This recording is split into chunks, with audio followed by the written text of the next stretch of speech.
Hi friends, ಈ ಥರ ಹೀರೆಕಾಯಿ ಚಾಪ್ಸ್ ಮಾಡಿಕೊಂಡ್ರೆ ತುಂಬಾ ಟೇಸ್ಟಿಯಾಗಿರುತ್ತೆ. ಇದನ್ನು ಯಾವ ರೀತಿ ಮಾಡೋದು ಅಂತ ಈ ವಿಡಿಯೋದಲ್ಲಿ ಹೇಳ್ಕೊಡ್ತೀನಿ ಬನ್ನಿ. ಇಲ್ಲಿ 2 ಹೀರೆಕಾಯಿ ತಗೊಂಡು ಮೇಲ್ಗಡೆ ಸಿಪ್ಪೆ ತೆಗೆದು ಕಟ್ ಮಾಡಿ ಇಟ್ಕೊಂಡಿದ್ದೀನಿ. ನೆಕ್ಸ್ಟು ಇಲ್ಲಿ 2 ಕಡ್ಡಿ ಆಗುವಷ್ಟು ಕೊತ್ತಂಬರಿ ಸೊಪ್ಪು ತಗೊಂಡಿದ್ದೀನಿ, 5 ಹಸಿಮೆಣಸಿನ್ಕಾಯಿ ತಗೊಂಡಿದ್ದೀನಿ, ಹಾಗೆ 4 ಚೂರು ಶುಂಠಿ ಪೀಸನ್ನು ತಗೊಂಡಿದ್ದೀನಿ. ಇಲ್ಲಿ ಅರ್ಧ ಸ್ಪೂನು ಕಾಳು ಮೆಣಸನ್ನು ತಗೊಂಡಿದ್ದೀನಿ, ಮತ್ತು ದಪ್ಪದಾಗಿರುವಂತಹ 1 ಈರುಳ್ಳಿನ ಕಟ್ ಮಾಡಿ ತಗೊಂಡಿದ್ದೀನಿ.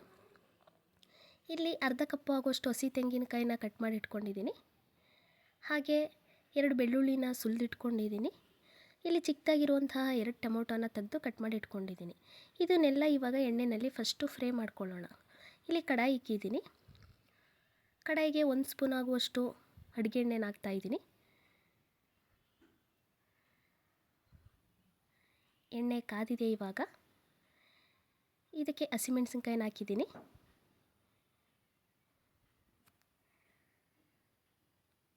ನೆಕ್ಸ್ಟು ಈರುಳ್ಳಿನ ಹಾಕ್ತಾಯಿದ್ದೀನಿ.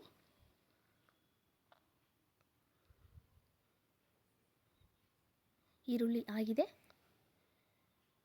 ಇವಾಗ ಟೊಮೊಟೊ ಹಾಕೋಣ.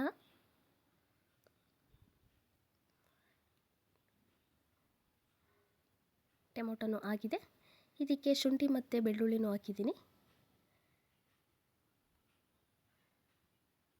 ಇವಾಗ ಕೊತ್ತಂಬರಿ ಸೊಪ್ಪು ಮತ್ತು ಕಾಳುಮೆಣಸನ್ನು ಸೇರಿಸಿದ್ದೀನಿ. ಎಣ್ಣೆನಲ್ಲೇ ಎಲ್ಲನೂ ಚೆನ್ನಾಗಿ ಫ್ರೈ ಮಾಡ್ಕೋಬೇಕು ಫಸ್ಟು. ಇವಾಗ ತೆಂಗಿನಕಾಯಿನೂ ಕೂಡ ಸೇರಿಸ್ತಾ ಇದ್ದೀನಿ.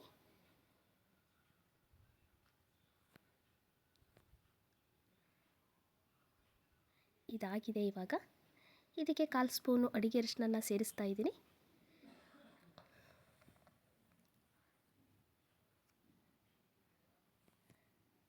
ಎಲ್ಲ ಹೊಂದ್ಕೊಳ್ಳೋ ಹಾಗೆ ಮಿಕ್ಸ್ ಮಾಡೋಣ. ಇವಾಗ ಇದನ್ನು ಸ್ಟವ್ ಆಫ್ ಮಾಡಿ ತಣ್ಣಗಾಗೋದಕ್ಕೆ ಬಿಟ್ಬಿಡೋಣ. ತಣ್ಣಗಾಗಿದೆ ಇವಾಗ ಇದನ್ನು ಇವಾಗ ಒಂದು ಮಿಕ್ಸಿ ಜಾರಿಗೆ ಹಾಕ್ಕೊಳ್ಳೋಣ. ಮಸಾಲೆ ರೆಡಿ ಮಾಡ್ಕೊಳ್ಳೋಣ. ಮಸಾಲೆ ರೆಡಿಯಾಗಿದೆ.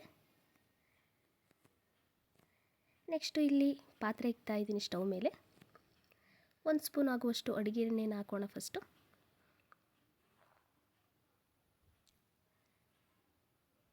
ಇದಕ್ಕೆ ಒಂದು ಚಿಕ್ಕದಾಗಿರುವಂಥ ಈರುಳ್ಳಿನ ಕಟ್ ಮಾಡಿ ಸೇರಿಸೋಣ. ಕಂದು ಬಣ್ಣ ಬರೋವರೆಗೂ ಹುರ್ಕೊಳ್ಳೋಣ ಇದನ್ನು. ಆಗಿದೆ ಈರುಳ್ಳಿ. ಇದಕ್ಕೆ ಹೀರೆಕಾಯಿ ಸೇರಿಸೋಣ.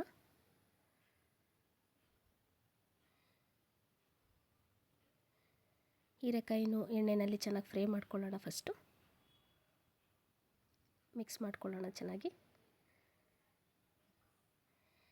ಇವಾಗ ಇದನ್ನು ಸಿಮ್ನಲ್ಲಿ ಇಟ್ಬಿಟ್ಟು 1 ನಿಮಿಷ ಸ್ಟೀಮ್ ಮಾಡೋಣ. ಸ್ಟೀಮ್ನಲ್ಲೇ ಸ್ವಲ್ಪ ಚೆನ್ನಾಗಿ ಬೆಂದರೆ ಚೆನ್ನಾಗಿರುತ್ತೆ.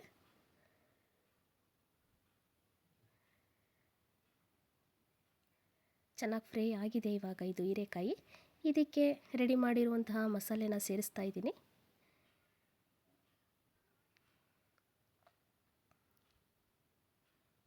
ಇದಕ್ಕೆ ಸ್ವಲ್ಪನೇ ನೀರು ಹಾಕೊಳ್ಳೋಣ. ಜಾಸ್ತಿ ಎಲ್ಲ ಹಾಕೋದು ಬೇಡ ಫ್ರೆಂಡ್ಸ್, ಯಾಕೆಂದರೆ ಇದು ಹೀರೆಕಾಯಿ ಚಾಪ್ಸ್ ಆಗಿರೋದ್ರಿಂದ ಸ್ವಲ್ಪನೇ ಹಾಕಬೇಕು. ಜಾಸ್ತಿ ಎಲ್ಲ ಹಾಕಿದ್ರೆ ಚೆನ್ನಾಗಿರಲ್ಲ.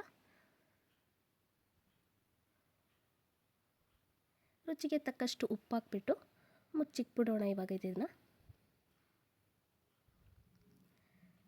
ಒಂದು 3 ನಿಮಿಷ ಚೆನ್ನಾಗಿ ಕುದಿಸಿದ್ರೆ ಸಾಕು. ಇವಾಗ ಇದು ಚೆನ್ನಾಗಿ ಕುದಿ ಬರ್ತಿದೆ. ಹೀರೆಕಾಯಿ ಬೆಂದಿದೆಯಾ ನೋಡೋಣ.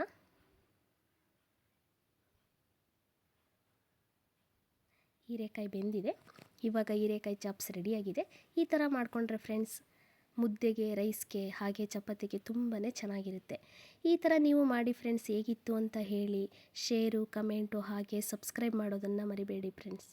ಹೇಗಿತ್ತು ಅಂತ ಕಮೆಂಟಲ್ಲಿ ಹೇಳಿ ಫ್ರೆಂಡ್ಸ್.